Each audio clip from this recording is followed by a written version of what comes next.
Good morning, good afternoon, good evening, folks. Michael Zuber, one rental at a time. And what I want to do here on a whiteboard is just break down very simply how I look at a deal. I want to talk about this because, again, I talk about a buy box, daily discipline. And frankly, it all comes down to very simple math.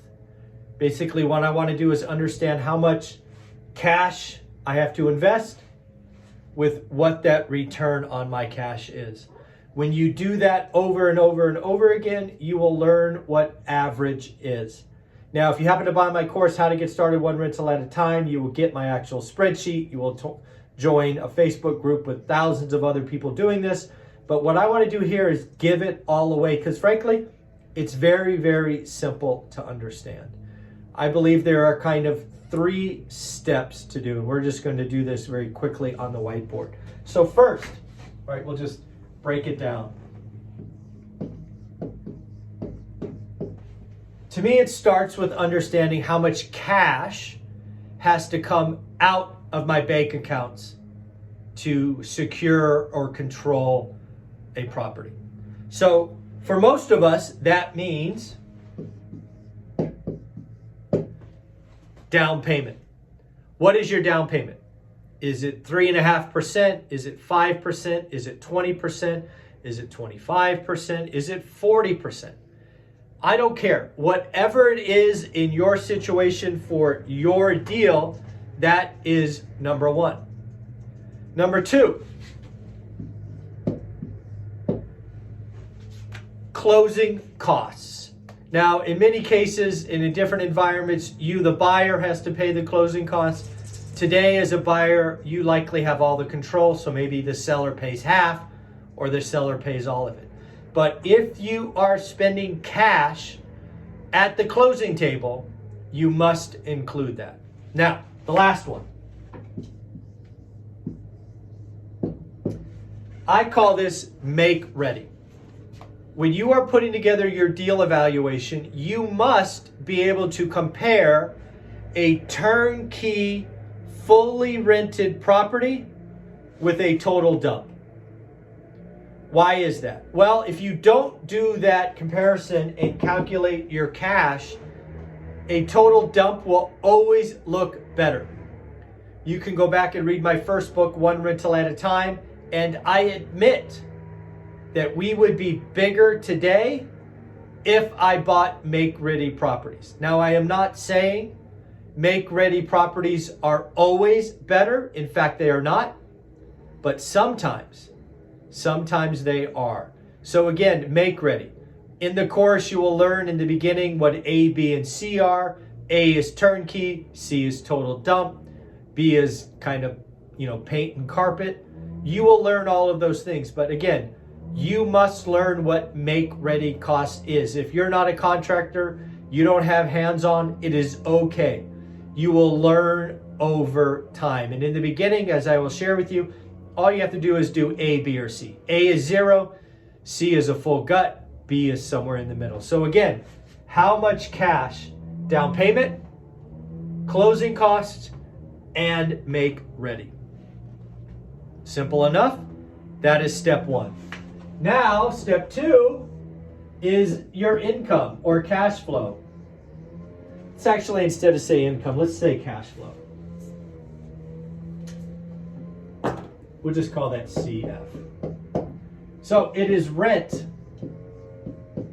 minus all expenses. Property manager, if you have one. Mortgage payment, fully burdened mortgage rate payment. I have heard people say, Michael, I'm only including the interest, not the principal. I believe that is a mistake because if you don't pay the principal, also they will take your property. So include it all: insurance, taxes, reserves. If it's a perfect property and brand new, maybe your reserves are less, but you always have reserves. You should have capital reserves. You should have reserves for bad debt or collections, right? These are things that some people forget. Again, you in your area, you networking with other investors, you will figure out what makes sense for your buy box in your areas. But please, include reserves. And then at some point, there will be monthly cash flow. In my opinion, if this number is negative, it is what I call and I reference an alligator. You can buy an alligator or you can create an alligator. What do I mean by that? If you buy a property day one and it's negative cash flow, you have bought an alligator. Those are bad. However, you could be like me and you could be a fool and you could create an alligator. How did I do that? Well, at some point, year 4 or year 5, we went back to our properties and did a cash out refi. This cash out refi gave us a bunch of cash, but unfortunately, it took my positive cash flow property of Norris Drive and turned it into an alligator. Don't do that. I hated writing that mortgage payment every single month. Okay, so now what? Now what you do is you take monthly cash flow times 12, right? And then you divide by total cash. So here is an example. I've done some math for you. Let's say, for example, you put $40K into a property. It took you down payment, closing costs, and make ready, $40,000. After all of these rent minus expenses, you got $200 a month. You take $200 a month times 12, that equals $2,400. You do $2,400 divided by 40,000, you get 6%. Congratulations.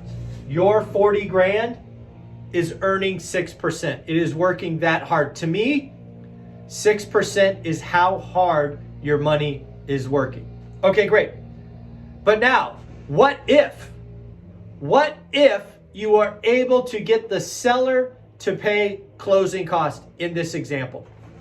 So maybe instead of $40,000, you will only spend $37,000, right? Because again, closing costs was 3 grand in this example. Now their seller pays it. So out of your pocket is now, instead of 40, it's 37. Did anything change here? No, it did not change. Mortgage payment's the same, property, everything is the same here. So you still only get $200 a month cash flow. Same as example 1. You take $200 times 12 equals $2,400. Same as scenario 1.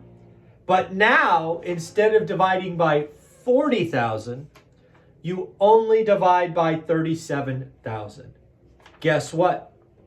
Instead of your money working 6%, it is now working 6.4%. Just like that. The seller paid closing costs and your money is working harder. Pretty cool, right? All right, now just the last example. In this last example, the seller pays closing cost and the seller buys down your rate. The seller buys down your rate. I'm just making this up for simple math. Your mortgage payment goes down $100. Okay, so let's look at our third and final example. What happened here? Again, you're not doing $40,000 like scenario 1. You are repeating scenario 2, where total out of pocket is $37,000 because the seller paid $3,000. What about here?